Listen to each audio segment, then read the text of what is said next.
Bonjour à tous, on continue pour cette installation de notre NAS DS420 sur le firmware DSM 7.0, le tout nouveau.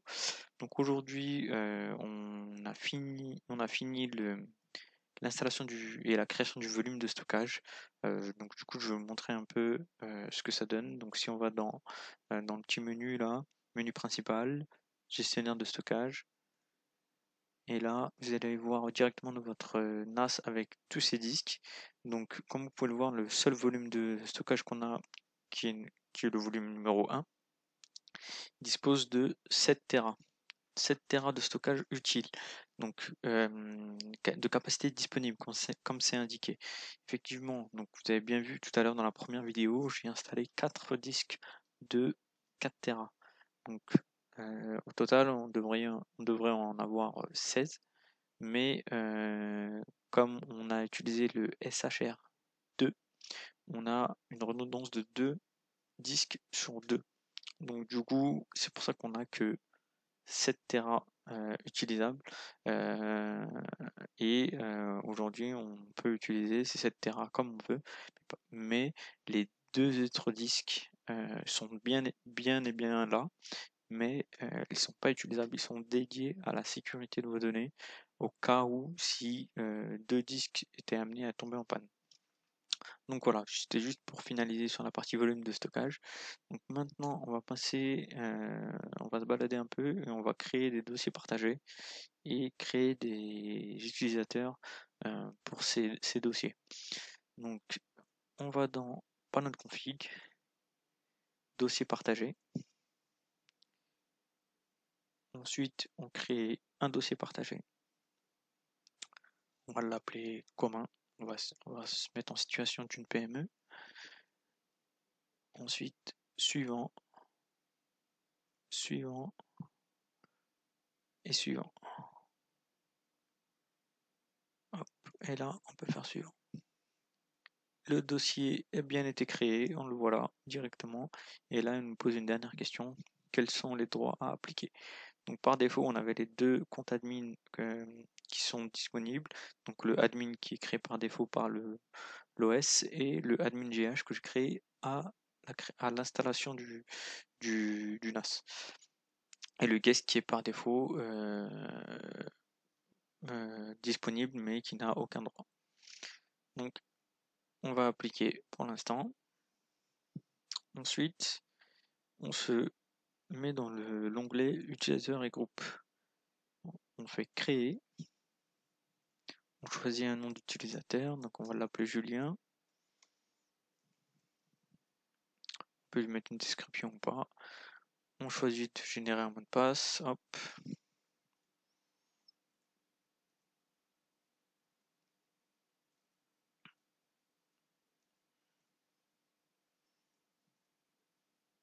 Donc, ensuite, on peut directement envoyer une notif à l'utilisateur si on avait renseigné son adresse mail. Mais là, pour la démo, on va pas le faire. Donc, en gros, la personne reçoit directement un email avec ses accès. On fait suivant. Et là, voilà, là, il nous demande déjà si on veut rejoindre des groupes particuliers qu'on aurait créé au préalable. Donc par défaut, lui, il nous crée tout le temps le groupe administrator, HTTP et user.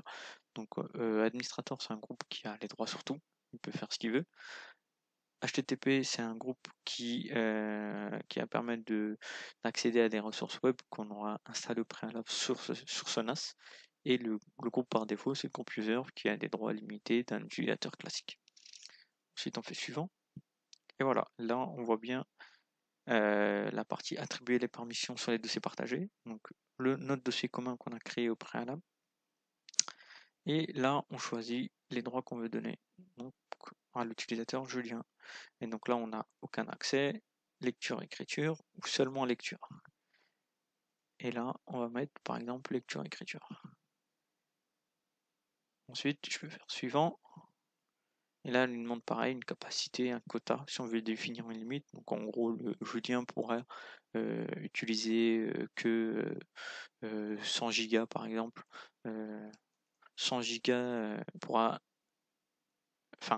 insérer 100 gigas de données maximum dans ce dossier. Nous, pour l'instant, on va rien mettre. Et là, on peut faire suivant. Donc là, on a une dernière rubrique qui est d'autoriser les applications que Julien pourra utiliser, comme du coup l'interface DSM, le FTP et le FileStation. Le SFTP, le SMB, enfin voilà, c'est des petites options qui sont des petites applications qui sont installées de base, mais si on a d'autres applications, elles seront aussi disponibles. Donc là, on peut faire suivant,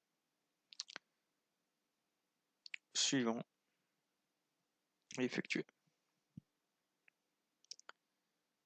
Et là, on voit bien que Julien a bien été créé pour le dossier partagé.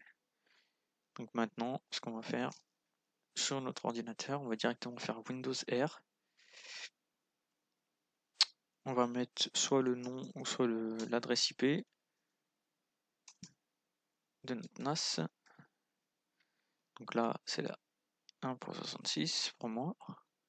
Et là, voilà, vous voyez tout de suite que on a une demande d'authentification. Donc on va mettre Julien. On va mettre le mot de passe qui a été généré tout à l'heure. Hop. Ok, et là, j'ai bien le dossier commun pour Julien qui est disponible. Donc voilà. Donc si je suis dans le dossier, je crée un dossier test. Et dans ce dossier, j'ai créé un fichier test2. Voilà. Donc là, comme vous pouvez le voir, je suis bien dans le dossier commun, dans le dossier test, et j'ai un fichier que je viens de créer avec l'utilisateur Julien. Je peux même le modifier si vous voulez, hein. Hop. Et si je me balade dans mon NAS, je vais aller dans FileStation. Donc là, c'est le dossier qui va me permettre, enfin l'onglet qui va me permettre de me balader dans les dossiers directement du NAS. Donc là, on retrouve bien le dossier commun, le dossier test que je viens de créer et le fichier texte. Et si je clique dessus, ça me le télécharge directement. Et du coup, il est accessible sur mon PC. Donc voilà, donc c'est vraiment très simple. Ça permet, tout le monde peut gérer ça. Et je pense que ça sera utile pour tout le monde. Donc voilà, on va s'arrêter là pour cette vidéo. Je vous ai montré comment créer un utilisateur, comment créer un dossier sur un NAS Synology DS420. On va continuer à se balader dans cette nouvelle mise à jour du DSM. Merci à vous et puis à la vidéo suivante.